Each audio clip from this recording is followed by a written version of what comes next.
Whatever the fuck that was. All right. Here are the tools necessary for the Ray Charles method. I know everyone is wondering.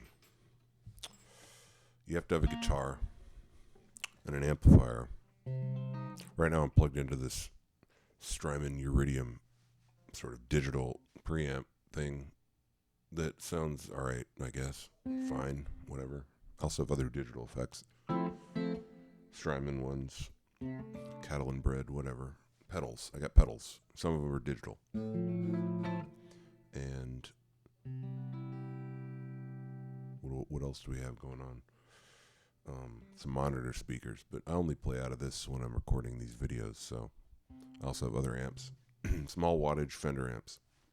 You can play out of any amp. You just need a fucking amp.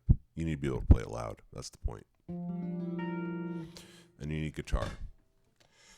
And the ability to play loud or moderate. And you also need a tuner. I have this little clip-on tuner. Very cheap. Not that good, but whatever. It's fine. Capo. I have this old one. I've had this one forever. Made by Kaiser.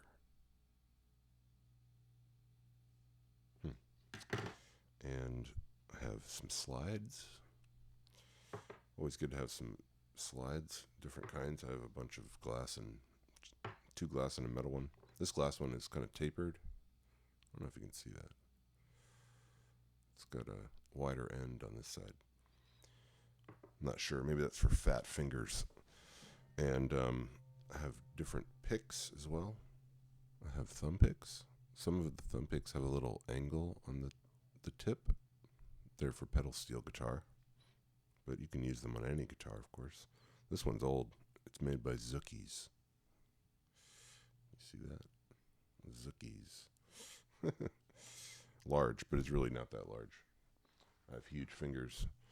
The Dunlop XL is a great thumb pick for people with huge thumbs like myself. Fits really well. I also have just standard. I mostly all the time use a Fender medium pick, which I think are perfect for a guitar. Fender medium.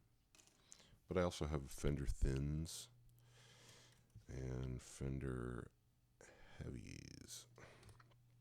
I also have other weird picks like this jazz pick, sort of small and quite thick, almost like a very easy to grip, with a very pointy and also kind of squat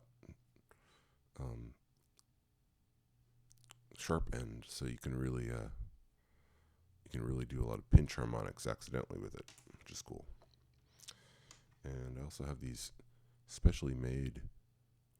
I think they're made by Wegen, Netherlandish pick company. Makes these big gypsy. They're for gypsy jazz, but they're almost like a vertebrae of some snake or something. Snakes have backbones? I think they do. This is an even bigger one.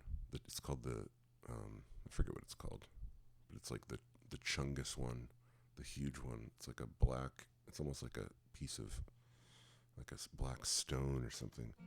It's kind of cool. It you can tell it has a very mellow kind of, maybe a scooped mid. Let me turn off these effects. You can hear the difference. All right, this is just the amp.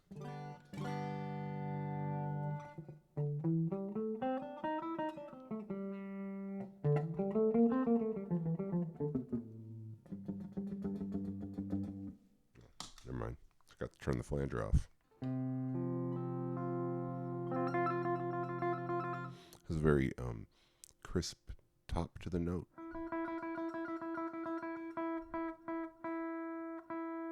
And a kind of mellow bass. Compare that to a Fender Medium. The rounded end of it.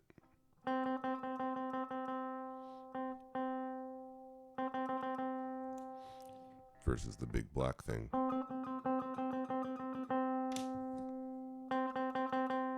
Very different tonality. Fender Heavy sounds even sort of more more bassy. Thin pick, more trebly. And you really get that kind of noise of the pick flexing against the string and then snapping back. The jazz pick, sort of more along the lines of the gypsy.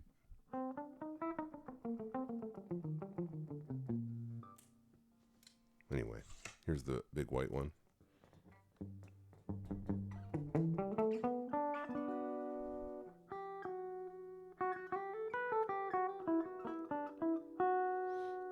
That's this one. Compare it to its bigger brother.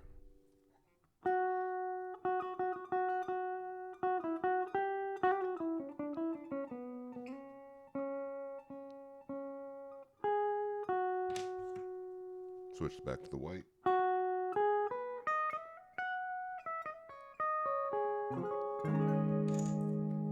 Black. White. It's a very subtle difference between those two, I think.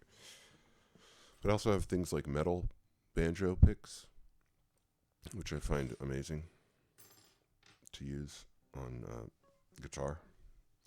Keep in mind, these picks are made for acoustic instruments, these big ones, but you can play them on anything. And what else do I have? I also have a EBow, which I find quite useful in experimentation. Not quite necessary for the Ray Charles method, but useful. You want to get weird sounds.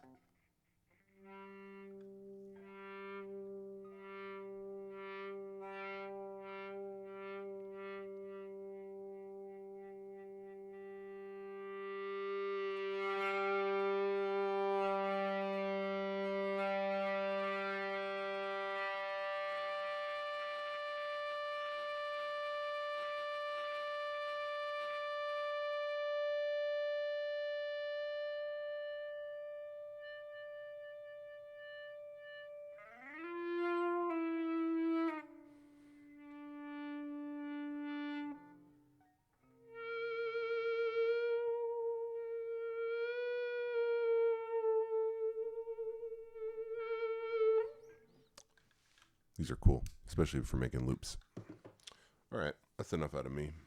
But anyway, use these devices. They're simple and cheap and drastically affect your technique and ability to play and the tone of the instrument. So fuck around with it and keep it greasy.